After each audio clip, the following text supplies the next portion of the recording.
Selamat sore semuanya, saya Fendi Nomledi dengan NIM 23120106 dari Prodi Teknik Informatika Serata 1, Kampus Tikom Elindo Kupang. Sekarang saya akan membahas tentang perkembangan data dan juga karakteristik dari Big Data. Oke, jadi untuk pembahasan pertama yaitu perkembangan data. Untuk perkembangan yang pertama yaitu pada era awal atau data manual, yaitu sebelum 1950. Pada era itu data dicatat secara fisik, yaitu buku besar, dokumen kertas, dan lain-lain. Data digunakan untuk sensus, pajak, dan administrasi kerajaan.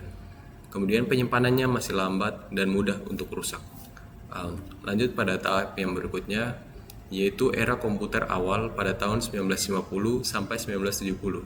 Pada tahap itu data munculnya komputer mainframe yaitu IBM 701 pada tahun 1952.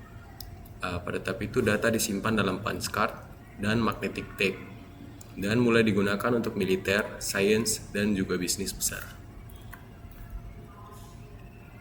Berikutnya adalah era database relasional pada tahun 1970 sampai 1990. Edgar F. Colt memperkenalkan model database relasional pada tahun 1970. Pada tahun itu juga SQL dikembangkan yaitu pada tahun 1974. Pada saat itu, perusahaan mulai menyimpan dan mengolah data secara lebih efisien.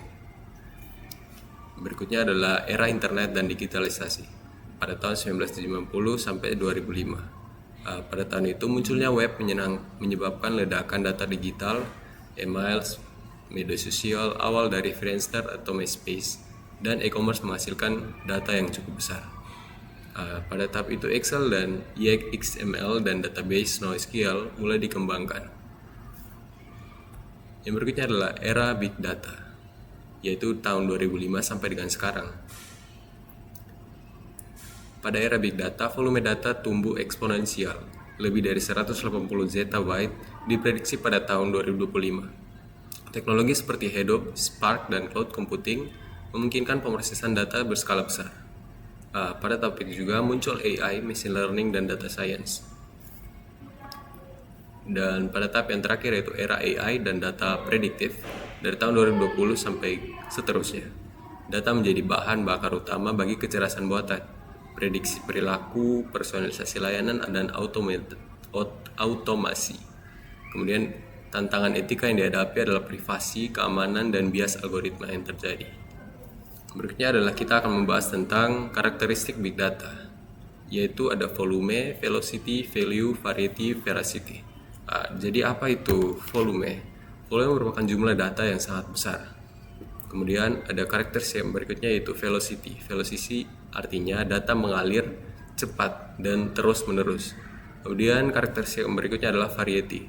Variety artinya data datang dalam berbagai bentuk, dari berbagai bentuk variannya. Kemudian yang berikutnya adalah value.